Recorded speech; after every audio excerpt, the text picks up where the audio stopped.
Hi, welcome to the Indie Wine Podcast. My name is Matt Wood, and this is episode 58. This is part 3 of my series on the California Wine Association, or CWA. Last episode, we saw them battle the California Winemakers Corporation in the so-called wine wars. The CWA was able to come out on top as the Winemakers Corporation was never able to truly work as one entity, and the CWA was able to hang on as wine prices dropped and dropped more.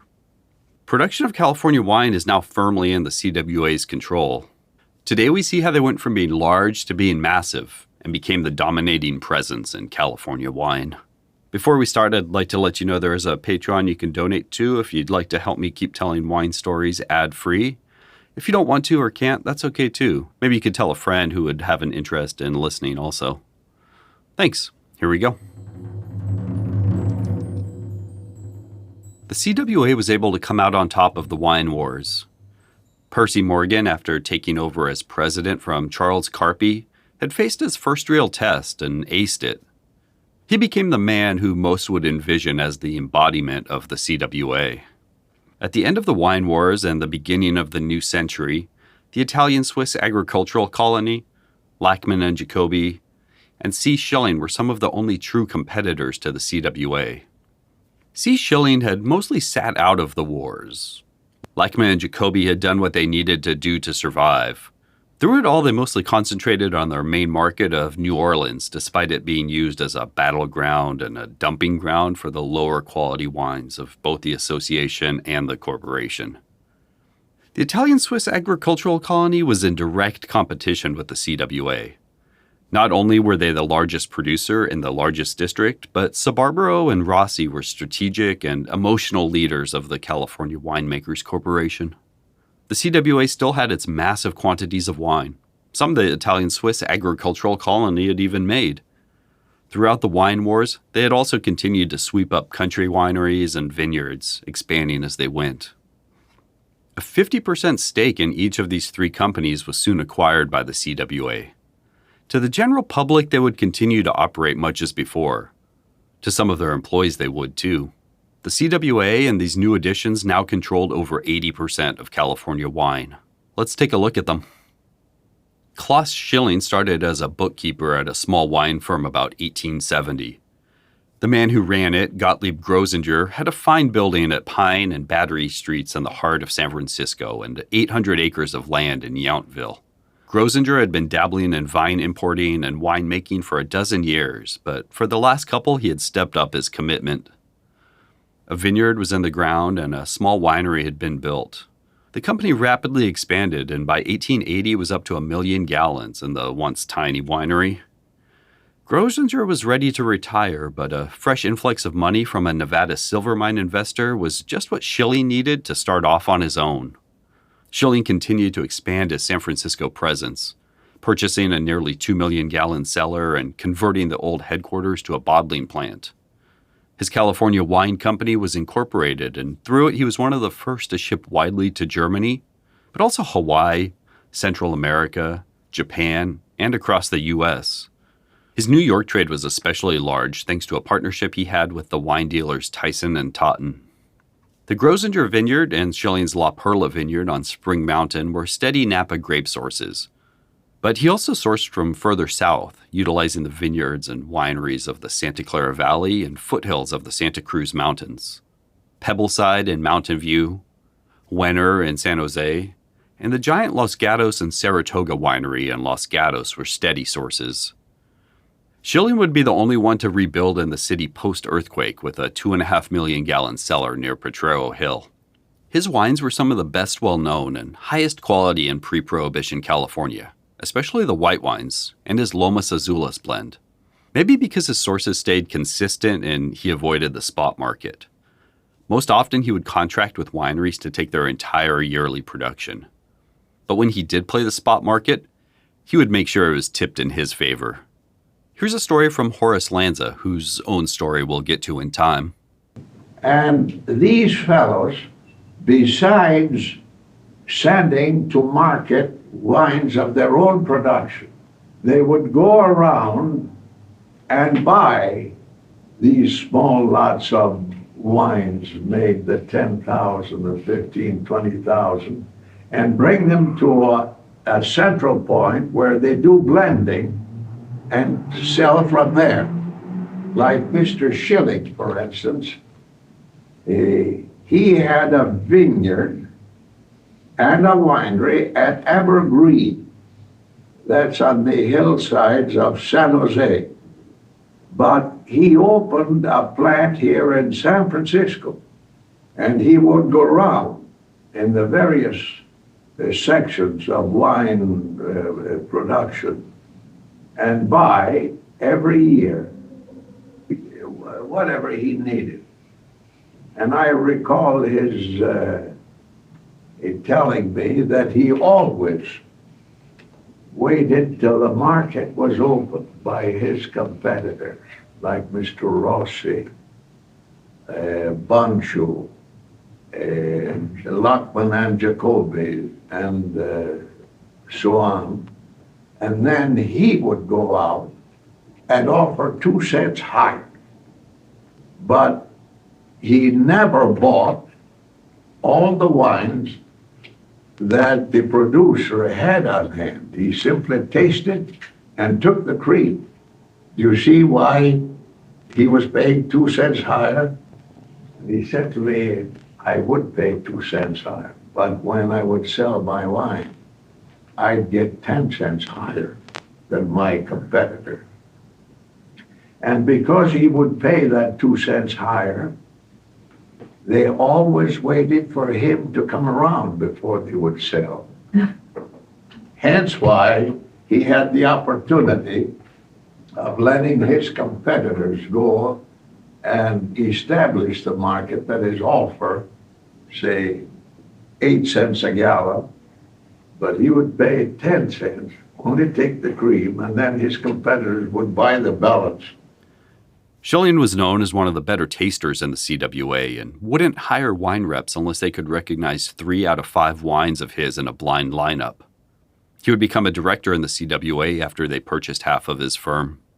This arrangement worked for everyone until Schilling's retirement in 1915 due to family tragedy, when the other 50% was sold to the CWA.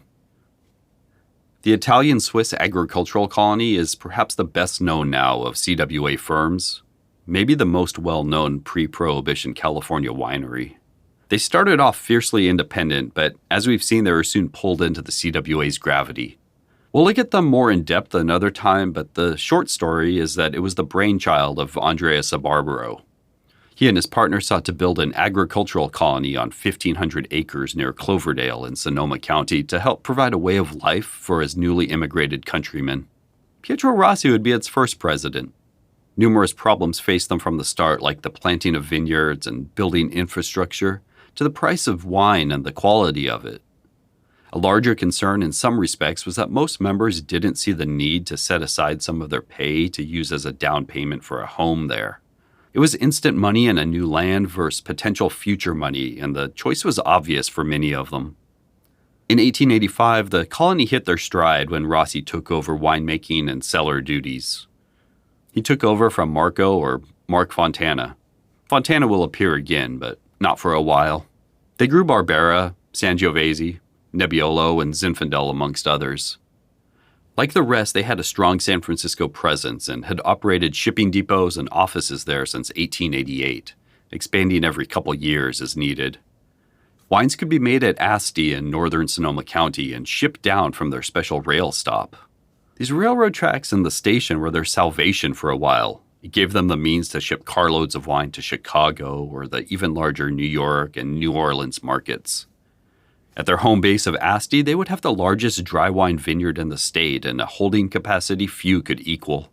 Rossi and Sabarbaro had been a leading force in the Winemakers Corporation, often battling the CWA and the press while the colony made wines from its member vineyards. They would operate mostly independently after selling half to the CWA. The famous Tipo Chianti wine of theirs provided competition to the CWA's other offerings. They would expand into the Central Valley and absorb other Sonoma County wineries. By 1913, with Pietro Rossi's death, the CWA would fully control the Italian-Swiss colony. A short note about the name: when the CWA purchased half, The company name was changed to Italian Swiss Colony, but was half owned by the CWA and the other half by the Italian Swiss Agricultural Colony. It's confusing, but we'll drop the agricultural from the name going forward. We can hear a little here from Antonio Pirelli Minetti about the wines they were making at Italian Swiss Colony during this time. Here he is. It was quite a large place. We crossed quite a large. We had a fermenting room there that was a brand new one they built the year before. Would accommodate 5,000 tons of grapes in one pond. But the operation of Asti, aside for the crushing of Asti, was the different people that were contributors to Asti. Was Patronac, all those small wineries in Sonoma County that made wine and delivered to Asti. So Asti was quite a large place, had several million gallons capacity. They had one tank after 1 million gallons. Only we had more machinery here than we had in Italy. I thought it was a good winery, yes. It was large. Minetti is another one we'll hear much more about later in our series, and we'll cover him in full at some point. Lackman and Jacoby started in 1876 as a partnership between Abe Lackman, a former bookkeeper for his half-brother Samuel, and Frederick Jacoby. The previous home of Eberhardt and Lackman on 1st and Market Street in San Francisco was their first home. They would grow and expand quickly, outgrowing offices every few years until taking over a 2.5 million gallon cellar and 3-story building at 2nd and Bryant Streets in San Francisco.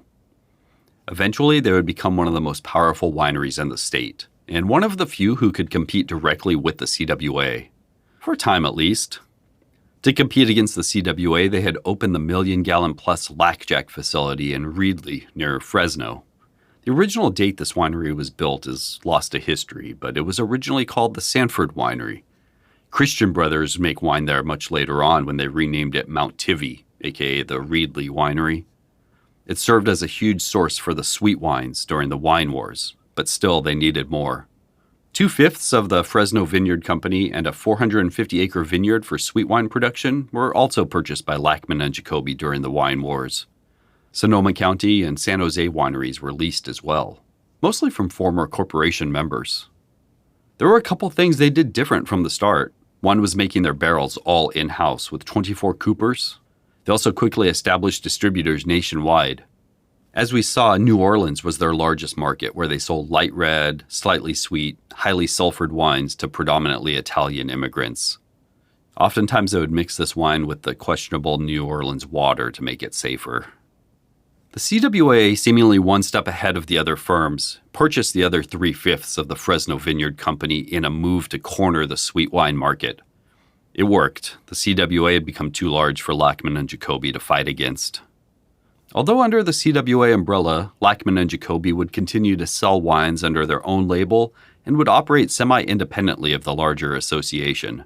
Their sheer size and control of the New Orleans market continued to provide the illusion of an open market, even sometimes to employees.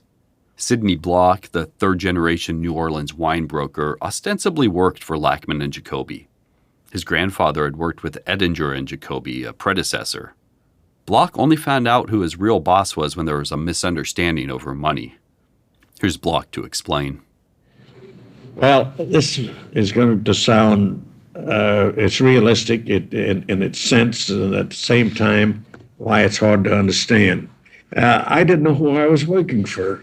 I had Lackman Jacoby, but frankly, Mr. Morrow was my superior officer, and we were all in a combine in those days, and I did not know it.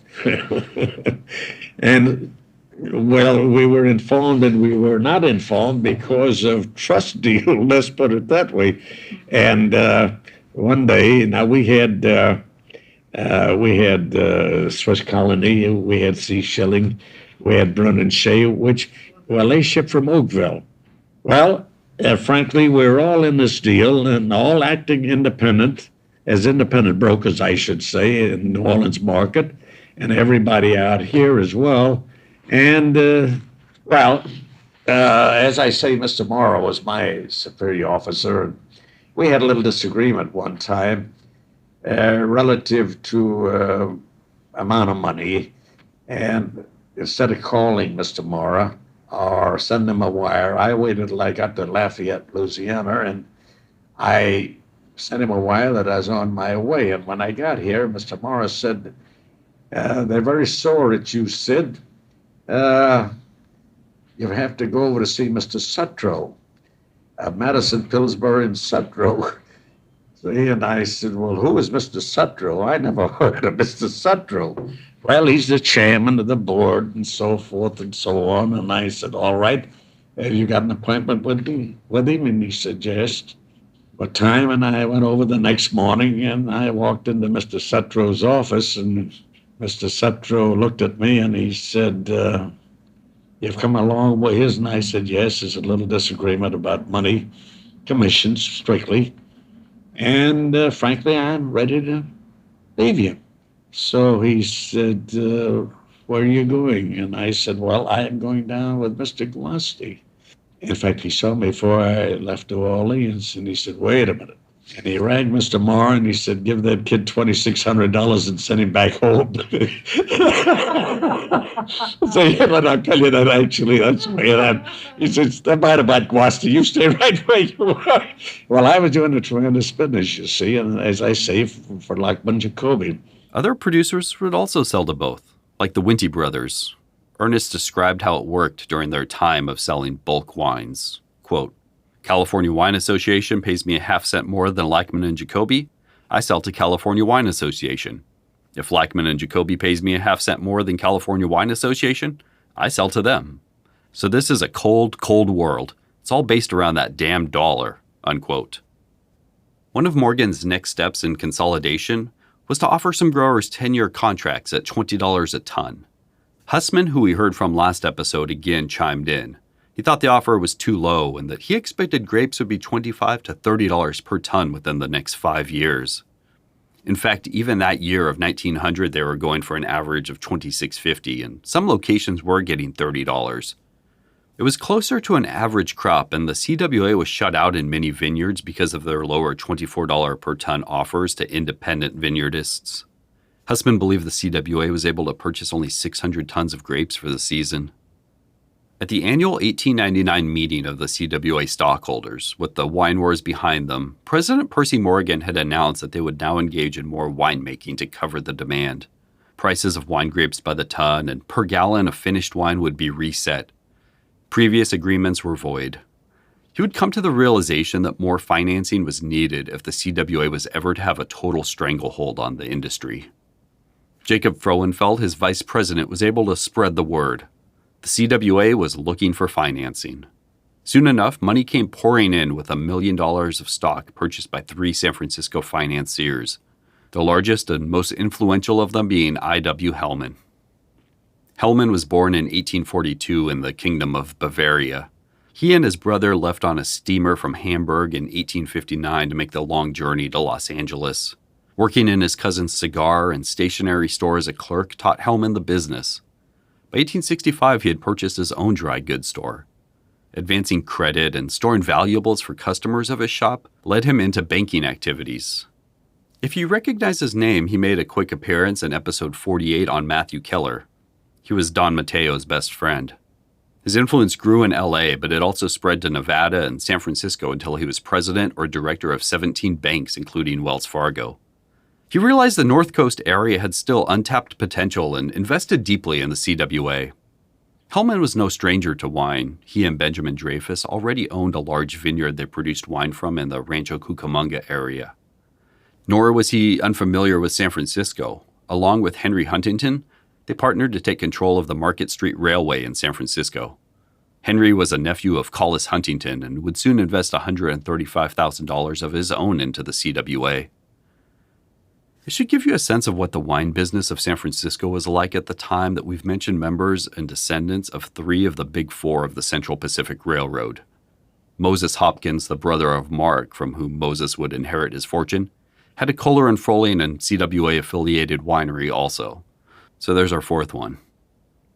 As new money came pouring into the CWA, there was a general realignment. Board positions were created for Huntington and Hellman. The stocks of C. Carpi & Co., Kohler and Van Bergen and S. Lachman were diminished as the new powerhouses of Italian Swiss, Lachman and Jacobi, and C. Schilling rose. Papers ran with the headline, "Hellman controls the trade in wine." He didn't control it, but his money would go far in helping the CWA take total control. He called it a, quote, legitimate enterprise, and explained that if it wasn't, he wouldn't have invested. His aim was, quote, to put the industry on a solid basis. I believe in California enterprises, for I am a Californian. I have no interests in the East. This is my home, and I expect to live and die here, unquote. Hellman would bring in with him that partnership in the Cucamonga vineyard and winery. With his new investment in the CWA, a new and larger 1.5 million gallon winery was built to the north in partnership with Morgan, Hansen, Frohenfeld, and others. The CWA quickly expanded. They had really been expanding all along, even through the wine wars. Much of this next round of expansion would be concentrated in the Central Valley around Fresno, the Sweet Wine District, as it was called. We're about to discuss a lot of wineries, most of them massive by the standards of the day. I'd like to just give you this firsthand account of what these wineries were like for the winemakers and cellar crew so you can better picture the setting. This is from Ben May, a longtime Fresno area winemaker for the CWA. He started at their Calwa plant that we'll talk about shortly before moving to the Fresno winery and others in the area like Lac Jack. He even saved a harvest up at Leland Stanford's Vina winery.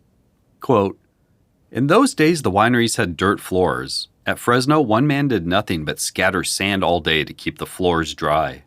Sometimes lime was mixed with the sand to keep the floor smelling sweet. Tanks were all wood and spaced farther apart than those today in order to permit passage of mules and carts when pomace was being removed. Electric lighting was non-existent.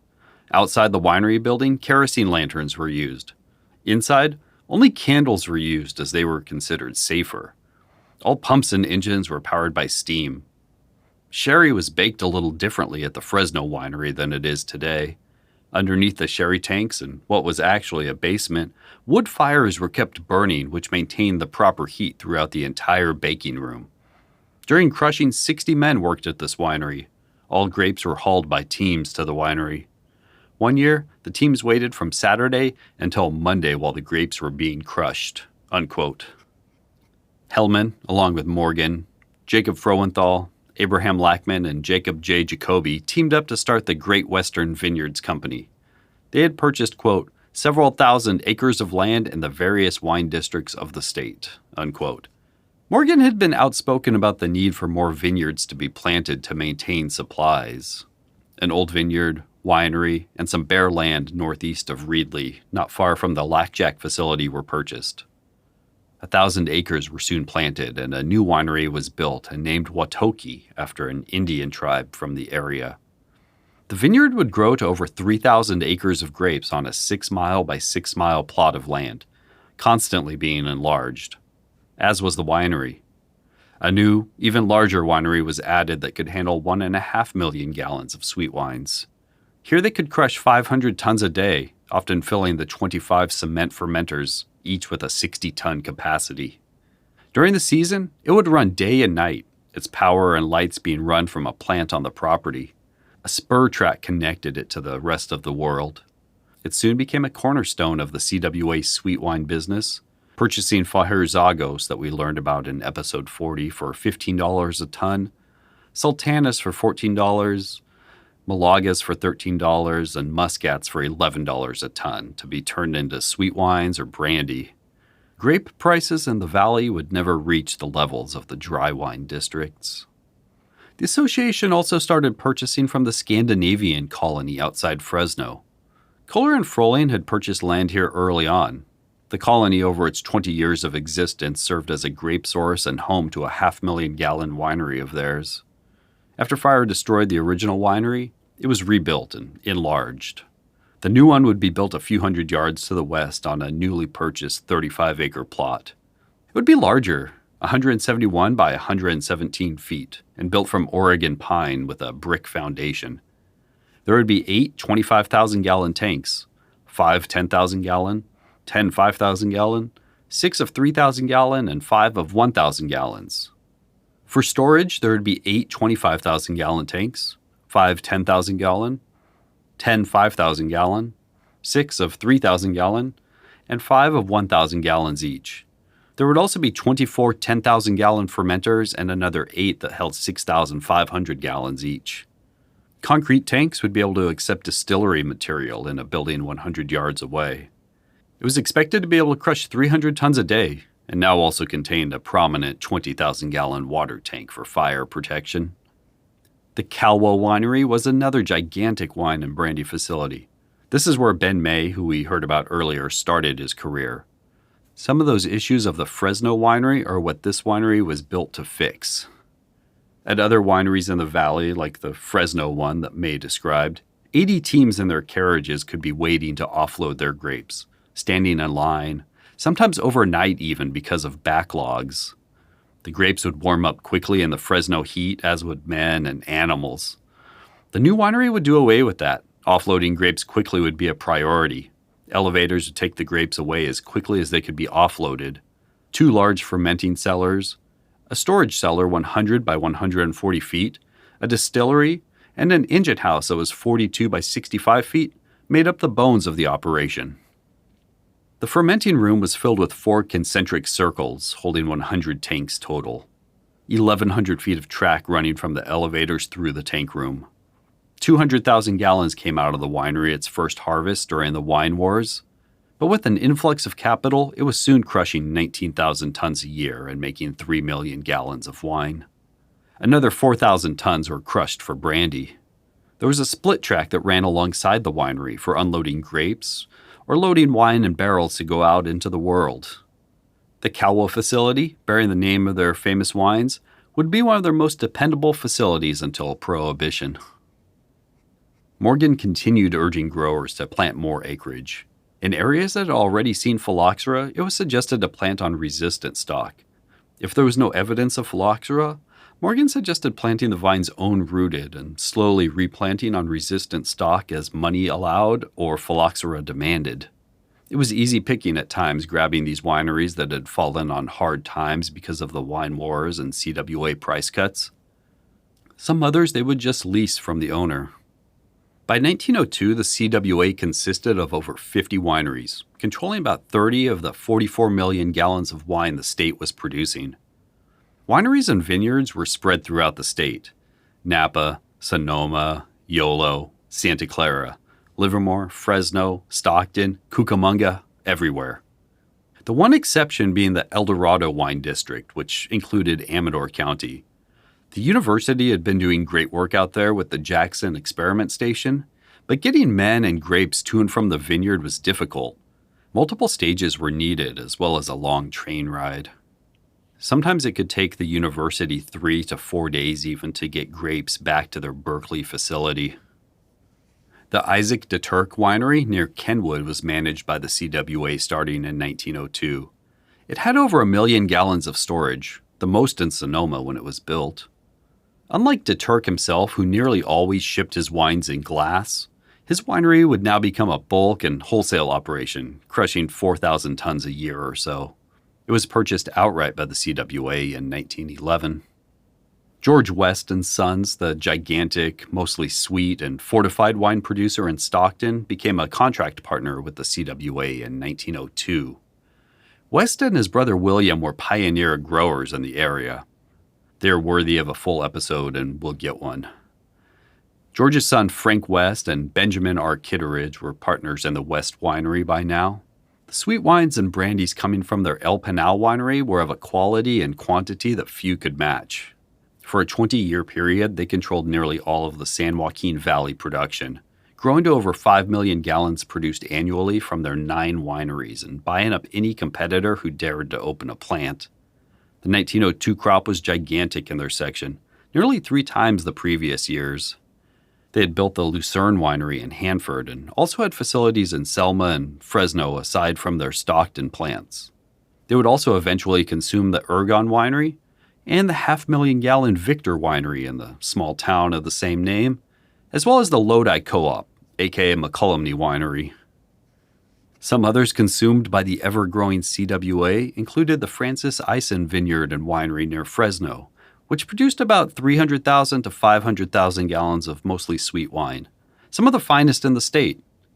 It was leased in 1902 and purchased outright in 1906. Originally built by Francis Eisen of Stockholm, by this time it was run by his son August with over 400 acres of grapes and 1 million gallons of storage. It was built and run by pretty enlightened men. His brother Gustav, who was in charge of planting, had a PhD and, among other studies, was interested in earthworms, figs, and archaeology.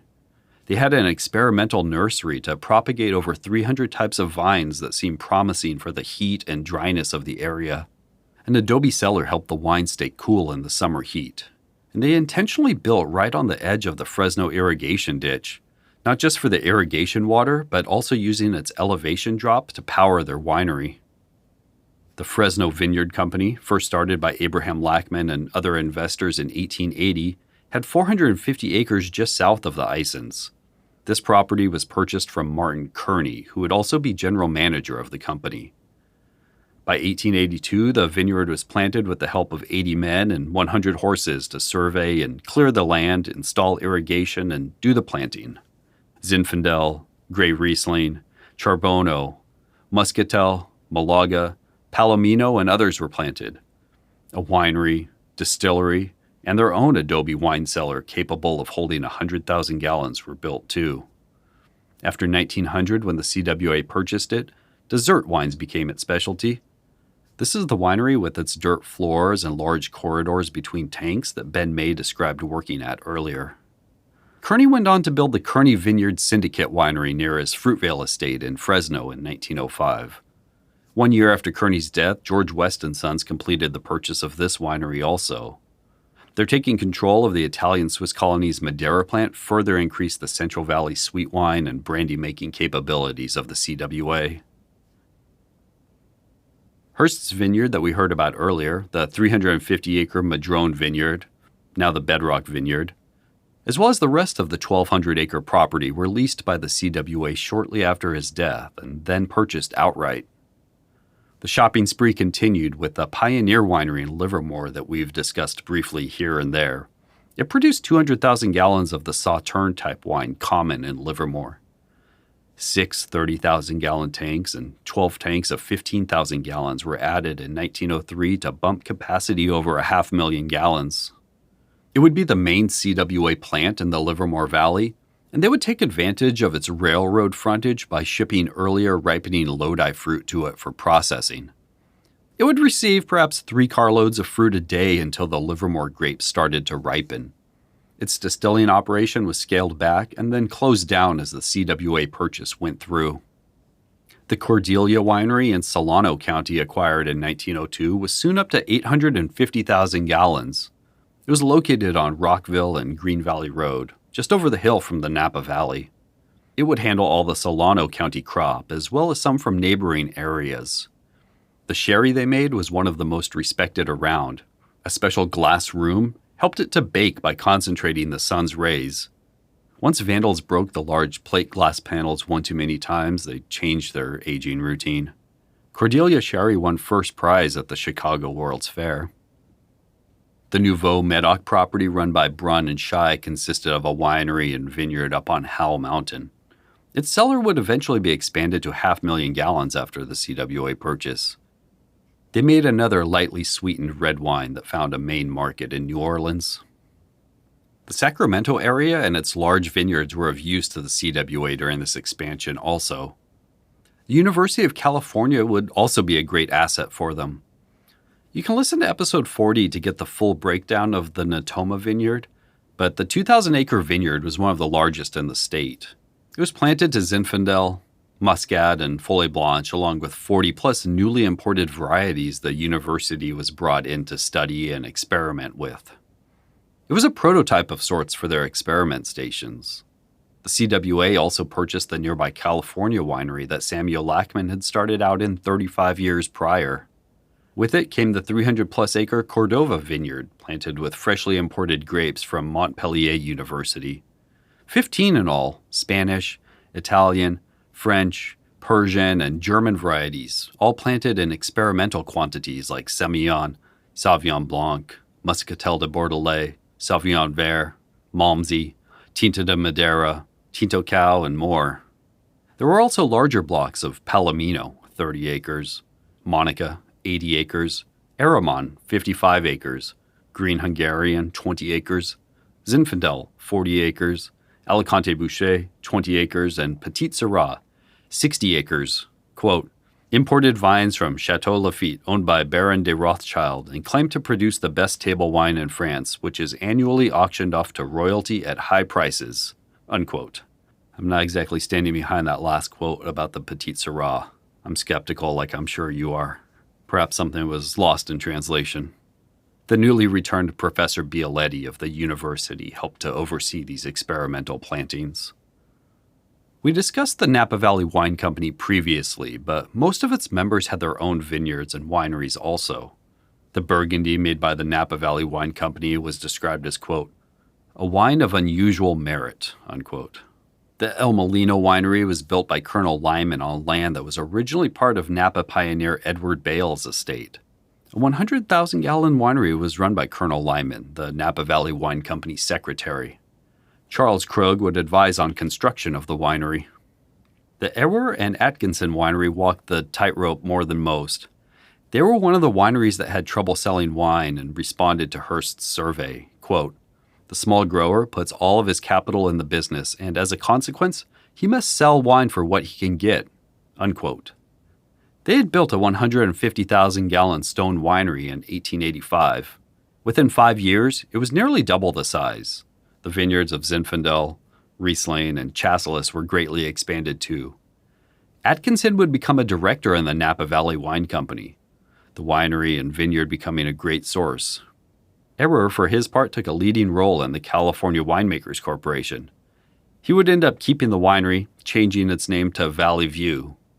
Charles Carpy's old business partner in the cream of tartar business, George de la Tour, started to establish a vineyard across the street from Valley View. During Prohibition, Ewer's son sold the winery to de la Tour, who renamed it Ballou Vineyards. Alfred Tubbs' Hillcrest Winery was up near Calistoga. He had sent back tens of thousands of cuttings from Chateau Lafite and Yquem, and with the help of Jacob Schramm laid out his vineyard. We'll hear more about these cuttings later.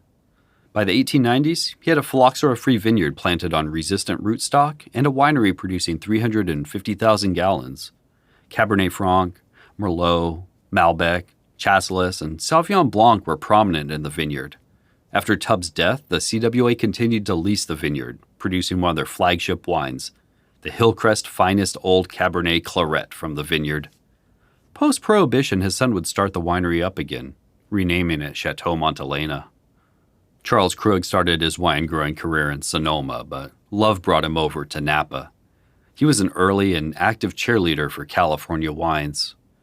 He was one of the leaders of the Napa Valley Wine Company, and his name has lived on through the years. Nobody has been willing to change that winery's name. Buying facilities wasn't always enough. The CWA was building new ones too. Like the Los Animas winery near Gilroy, built in 1905 and was up to 500,000 gallons by 1907, mostly from handling the large crop of the southern Santa Clara Valley. The Geyserville winery was also brand new, completed in 1899 to process the premium grapes of the area. It's referred to as the John Bosch Winery also after its longtime manager. They were able to process a ton of grapes a minute, and soon they were crushing 4,000 tons a year. And we already heard a little about the new winery built for the southern part of the state in North Cucamonga by Hellman, Morgan, etc., and overseen by their Southern California agent, Cosmo Morgan. The new Cucamonga winery under CWA control gave I.W. Hellman a cheap spot to crush his grapes. Under a contract with growers of the area, the CWA would purchase grapes at $10 a ton for 3 years. When the contract expired, the CWA offered to turn the farmers' grapes to wine and store it until it could be sold. Handling charges would apply, of course. With nowhere else to go for the moment, most agreed to this, and stopped agreeing to it as soon as they could. Leasing worked too. Many Santa Cruz area wineries never made the attempt to sell their wines outside of the area, and most was sold wholesale to the wine houses and barrels or puncheons. This gave the CWA an easy way to dominate the local trade. In 1904, the Martin Winery, run by Charles C. Martin, located in Glenwood, was making nearly 400,000 gallons a year for the CWA. Only about 500,000 gallons were produced in the county that year. Martin, in fact, was the founder of the town and had a toll crossing for stagecoaches, as well as a general store, hotel, and lumber mill. The winery was located just outside of one of the mile-long train tunnels that stretched from Los Gatos all the way to Santa Cruz. This railroad line was started by Slippery Jim Fair and his company as a way to get well-off tourists to Santa Cruz. Chinese laborers served as the builders through natural oil leaks, landslides, methane explosions, and more. It also opened up the Santa Cruz logging industry in a big way, destroying the redwood forests. Only a bit of it remains as Roaring Camp Railroad. Some other parts are flooded under the nearby Lexington Reservoir. Martin's winery would process much of the family-run vineyards of the Vine Hill area with his easy access to a spur track of the railroad. The puncheons would be loaded onto the train cars by workmen and then a hose run down from the winery to fill them. William B. Rankin, who managed the Los Gatos Cooperative Winery and was the CWA representative around the area, would drive his horse-drawn buggy vineyard to vineyard in this bouncy and hilly terrain, his horses turning onto steep, dusty dirt roads to make all of his purchases.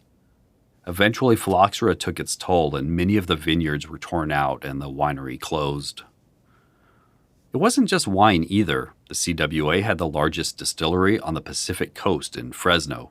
60,000 gallons could be distilled every 24 hours. In 1901, it would process 25,000 tons of grapes. They had 3 others also located around the San Joaquin Valley. One was a copper still capable of distilling over 3,000 gallons of brandy a day, and George West's El Pinal Winery had a continuous still that would crank out fortifying brandy. Occasionally, the CWA would send one of its men to organize growers in a region, allowing them to fix the prices. John Bosch, who managed the CWA's Windsor Winery, was one of these men. He was responsible for organizing the Geyserville area grape growers with the promise that a new winery would be built if they could come to a contract agreement. Later, Bosch would also be sent down to Cucamonga to do the same. Wines would often be shipped from these country wineries, as they were called, to the San Francisco wine houses. During this time, wines would arrive at the nearby rail station in puncheons, about 160 gallons each usually. They would be unloaded and taken the short ways to the proper CWA facility. There were different locations for white wines, sweet wines, red wines. Those puncheons would be unloaded again and rolled by hand to the facility where it would be pumped into the appropriate larger tank. It's important to note that no wine was made at the CWA San Francisco cellars. It was made at the country wineries they owned or controlled or purchased bulk wine from and then blended in San Francisco.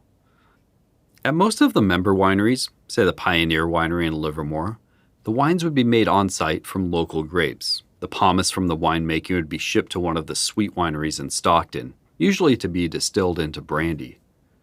Samples of every wine would be sent to the CWA main offices. Henry Lackman and the team would compose the blend from these samples, and then they would order the appropriate amount shipped to the blending facility in San Francisco.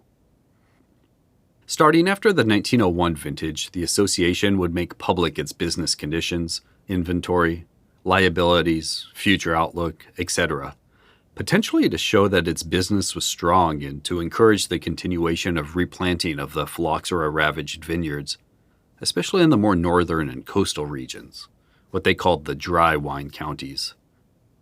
Most of the business conditions at least, the investments in Lackman and Jacoby, Sea Shilling, and the Italian-Swiss colony would remain secret for the time being. In the Central Valley alone, the CWA now had 24 wineries under its control, 13 in Fresno County capable of producing 12 million gallons of wine and brandy a year. At first, and when it was willing, the CWA was able to absorb the grapes of a large vintage, vinifying and aging the wines until needed to supplement a short vintage. The 1903 vintage saw them paying $12 a ton for black grapes and $10 for white in the Fresno area due to the large 1901 and 1902 vintages. They owned, controlled, or were affiliated with 2/3 of the wine in the state. 30 million gallons from over 225 tons of grapes. Morgan is kept constantly busy during this rapid expansion, writing letters to George Hussman for more phylloxera and other pest and disease research.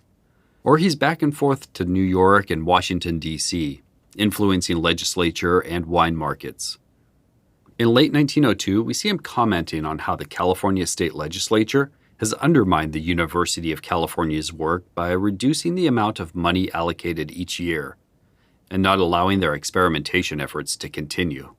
Quote, "The university consequently has been unable to continue in any effective manner the dissemination of knowledge and instruction essential to the industry," unquote.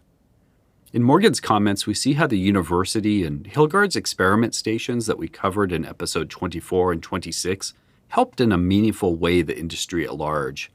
Hilgard's staff and their scientific bulletins, circulars, and pamphlets on yeasts, fermentation, vine pruning, phylloxera, and Pierce's disease were distributed widely, either mailed, sent in the annual reports, or oftentimes published over the course of a few issues in the leading periodicals. Frederick Bialetti led the charge on many of these. He was actually a partner in the Central Manteca Vineyard Company until it too was absorbed by George West and Sons. E.H. Twite of the university would also work closely with the CWA on temperature and yeast experiments. The CWA allowed the use of many of their Sonoma wineries, San Francisco lab, and another lab in Geyserville, this one run by Charles Ashe, for their work. The goal was to see how temperature, acid levels, and yeast would influence fermentations. They fermented and studied over 1.5 million gallons the first year. 360 fermentations of 5,000 gallons each. Much of it compared what they called wild or natural yeast with the cultivated strains the university had been working on. They determined lower temperature fermentations produced lower VA, higher alcohol, and drier, easier to clear wines. The cultivated yeasts started fermentation quicker, but the active fermentation times were similar. Now that it was a monopoly, in practice if not name, the CWA began playing even more hardball with growers, threatening rock-bottom prices because of oversupply. Growers threatened to build their own winery, which the CWA would undoubtedly purchase wine from at rock-bottom prices. They had already indicated to growers in the sweet wine districts that no more vineyards should be planted, but took it further for the harvest of 1903. The CWA, reporting through George Beveridge of the George West Winery and the association's San Joaquin Valley representative, released a statement that no purchases of first-crop Muscat grapes were expected to be made for the 1903 harvest from independent growers. The CWA would have all the grapes they needed from their controlled vineyards. Besides having a lot of wine from the year before due to lower sweet wine sales, the CWA had purchased much of the crop from raisin vineyards to turn into wine. Grape prices would be $12 a ton for black grapes and $10 for white. 1/3 cash, another third in February, and another third in June. Obviously, this was lower, and the CWA used all the reasons we've mentioned through these first episodes to justify it. It wasn't just the sweet wine districts either. Prices for Sonoma and Napa were down to $15 a ton. Take it or leave it. Some exceptional grapes they would pay maybe $17 for, but that was it. A reminder that the price the previous year was nearing $30 per ton. That $15 was only for grapes getting above 22 bricks. Any lower and 50 cents a ton was knocked off the price. Livermore was getting slightly more, usually $16 to $16.50 per ton for black grapes and $18.50 to $20 for white. This was the premier white wine producing region of the state after all. Vineyardists discussed building new cooperative wineries in Sonoma and Napa counties to lessen their dependence on the CWA. However, this would then put them in direct competition with the CWA when it came time to sell those wines. George West and Sons had their own prices for the sweet wine regions. $13.50 for the higher quality varieties, $12 for Missions, Black Prince 11, and Tokay coming in at $8 a ton. 20 million gallons were made in the region in 1902. Nearly twice what was needed, they figured. Cooperage was becoming an issue facing the association. There wasn't sufficient dried and seasoned wood available. Too much of it was still green and unfit for wine casks. French casks were still a long way off, so oak was usually American from Arkansas or Missouri. The native redwood had always been used for large storage vessels, but was unsuitable for the smaller puncheon size. No growers were happy with the association's payment plan or the prices offered. The growers around the Black Diamond and Clayton areas of Contra Costa County held out altogether, selling their grapes to the Mount Diablo Vineyard Company for similar prices, but not letting a grape go to the association. Of course, that winery was in fact leased to the CWA. Martinez was shipping their grapes to the few unaffiliated San Francisco houses for $24 to $28 a ton. This trade is one we haven't discussed much, but there are some smaller wineries that would produce house wines for hotels, restaurants, train lines, and other businesses where having a high-quality, private label wine was an advantage. They were purchasing smaller quantities of grapes, and prices would often be higher per ton. Usually a representative of the winery would be out in the vineyards selecting the blocks that fit their program the best. In the southern parts of the state, prices stayed more consistent for growers. This was sweet wine territory too. Although the association didn't purchase as many grapes some years, if the raisin crop was bad, growers could get more from the raisin makers than the CWA sometimes. Even in 1903, Morgan seemed a little worried about long-term expansion plans for the CWA and California wine in general. The prohibitionists were always an issue, of course, but they were also having a hard time cracking open some export markets, like the Philippines. Wine was being shipped there, but why aren't they drinking more? Quote, "Great things were expected from them," unquote. And in Puerto Rico, they were nearly shut out.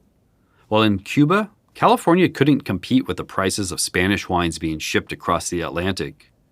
Morgan tried some real lobbying and policy making. He fought hard for a tax carve-out in a treaty with Cuba to get more California wines to the island. He reasoned that if the U.S. could catch France and Italy in wine consumption, every hill in California could be covered in vines. At the February 1904 CWA annual meeting, Morgan responded partially to the growers complaining of lower grape prices. He noted that interest on investment, taxes, insurance, and evaporation were also costs associated with wine production. The CWA made less per gallon this year than they were accustomed to. Only 2 cents per gallon, but they handled a lot of wine, and profits were still in line with the last few years. From Morgan, "The trouble with us Californians is that our kicks are ineffective because we rarely kick all together. Or if we do, it is to kick each other." Unquote. There were rumors for 1905 that the CWA was going to greatly increase the prices they paid for grapes. Some wine growers said that perhaps they wouldn't even bother to make wine this year if they could sell it to the CWA at a high price. When the first Lodi prices were released, the offered price was only $12 a ton. Sonoma had a late-season heat wave that damaged and burnt a large part of the crop. Sugars in some areas spiked and ripeness levels got really uneven. The crop was reported to be about 2/3 of normal, so the prices bumped up to between $16 and $18, even getting over $20 per ton late in the season. Lodi and the San Joaquin area battled frosts earlier in the year, and then those heat spikes throughout their growing season. Grenache, Carignan, Muscat, and Malagas had about 60% losses. Some varieties' sugars ran low even. The West wineries even resorted to paying cash in hand for grapes. The Napa crop was light as well, and $17.50 to $20 per ton were the prevailing prices. Morgan was also fighting the IRS and government about a proposed 25 cents per gallon tax on the brandy used to fortify sweet wines. E.H. Twite, who we met earlier, was the secretary of the California Viticultural Club, a lobbyist group, and he quickly drafted resolutions for winemakers to sign. Both makers of sweet and dry wine signed them, which among other notes said, quote, "Whereas relying upon the continuance of its integrity of the present sweet wine law, an enormous acreage of sweet wine grapes has been planted, representing an investment of many millions of dollars, which will be jeopardized by the increased cost in the manufacture of sweet wines, so limiting the market as to preclude the possibility of providing an outlet for the production of such planting." Unquote. When the ruling came down, it was much stricter than they were expecting. They spun off some distilleries, incorporating them under new names for tax purposes. On the morning of August 26, 1905, 1 week into harvest, Morgan sent word to shut down 8 sweet wine plants in Fresno and the surrounding areas. An urgent telegram came through from Washington as word got around, and in a little bit over 24 hours, the order was given to fire them up again. Through petitioning the tax collector of San Francisco, they were able to get wine industry exemptions, at least for the time being. P.C. Rossi, Charles Bunchu, and others in the industry banded together and were able to get the measure thrown out with the help of friends in Washington. The CWA was in fact on a great footing. Stockholders voted this year to issue $2 million worth of 20-year bonds at a 5% interest to further expansion. There was still no real threat under the Sherman Antitrust Act. The CWA seemed to keep prices low. Too low, maybe, if you ask the growers. Some of their wine houses continued to sell wine outside the CWA, keeping the partnership private. And they weren't gouging the consumer, which helped deflect attention. Bottling wines for the East Coast market was rare at the time. Often wines were still shipped in barrels to the east where it might be cut, adulterated, or blended by the wine agents. The CWA brand was always bottled in California and shipped east in glass. With the Pure Food and Drug Act right around the corner, they found another place to control the narrative. Popularizing and promoting California native wines was a large responsibility for Morgan. Wine was still a distant third to beer and liquor. Consumption rates were about 18 gallons per person a year for beer, 1.5 gallons for whiskey, and a half gallon per year for wine. The status of California wines wasn't great on the East Coast. To hear the wine men like Morgan tell it, once Easterners tasted the California wine, they were hooked, but getting those wines in front of the right people could be a real challenge. It seems like much of this challenge at the time was that they already had a steady base of wine consumer, usually, quote, a foreigner, meaning someone usually of Italian or French, sometimes Spanish or German descent, who drank wine with meals and saw it as food. These consumers didn't need to be advertised to or educated. They did need reasonably good and reasonably priced wines for everyday use that fit their tastes. The other customer was more elusive and often weren't as familiar with California wines and would require advertisements and education on the proper use of wine. Even a small bump in that half-gallon average would vastly increase the outlook of everyone in the industry. They felt too much at the mercy of the Eastern dealers who may not know enough about the wines or not age them properly and would generally treat them worse and view them as inferior to European wines. Some Eastern dealers did have cooperage and warehouses and the infrastructure to age wines until mature in wood before bottling, but others needed to turn over their inventory year by year. The CWA was also trying to educate the public on, quote, pure, light, wholesome wine, and making sure consumers knew the difference between these wines and demon rum. Shipping in glass meant the CWA had control over how they blended and bottled the wines from their member wineries. Giant blending tanks where wines from all over the state would disappear into a blend and come out the other side as CWA La Loma Burgundy or Cerrito Fine Dry Sauternes. Henry Lackman, who we met briefly earlier, had retired during this expansion phase, having been one of the most important men at the CWA.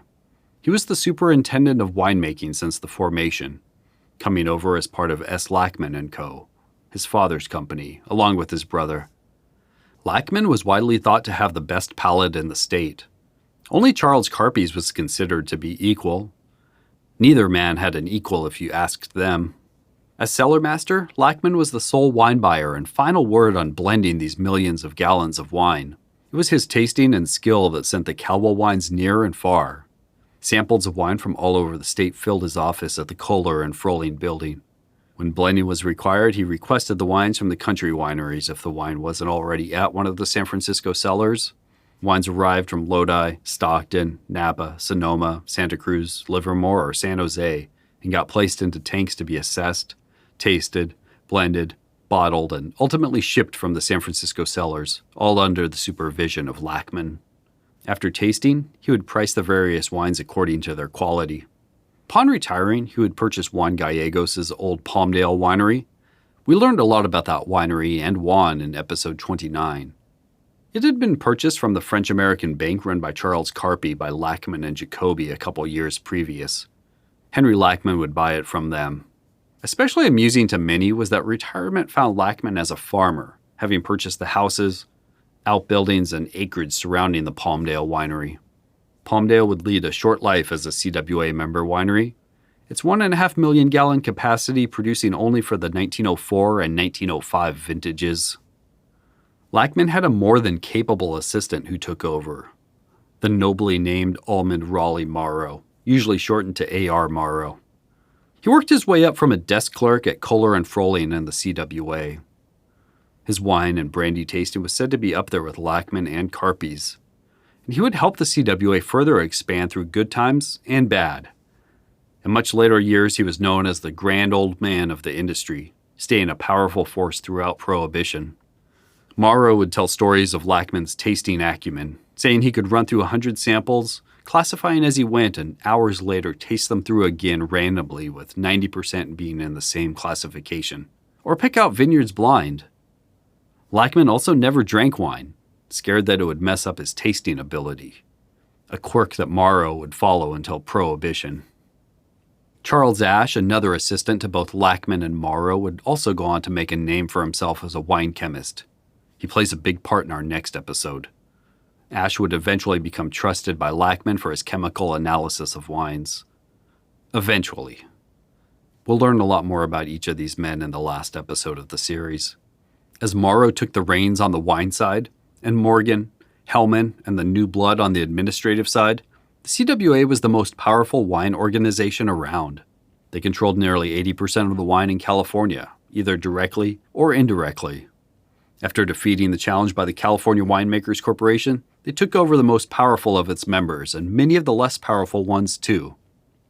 As 1905 ended, they had a stranglehold on the industry. Thanks for listening today.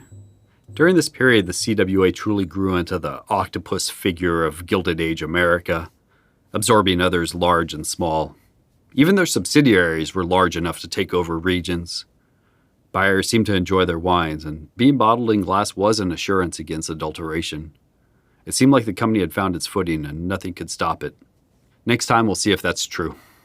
You can follow the podcast on wherever you're listening and the Instagram at IndieWinePodcast, and feel free to email indiewinepodcast@gmail.com with comments, questions, or feedback. If you can tell your wine friends about the podcast too and help spread the word, I'd really appreciate it. Rating or subscribing helps too. There's also a Patreon if you choose to support the podcast monetarily to allow for more episodes and to help defray other costs like travel, research book purchases, things like that. Any amount is appreciated. I have a small token of my appreciation to send to you also if you do. The link is in the show notes.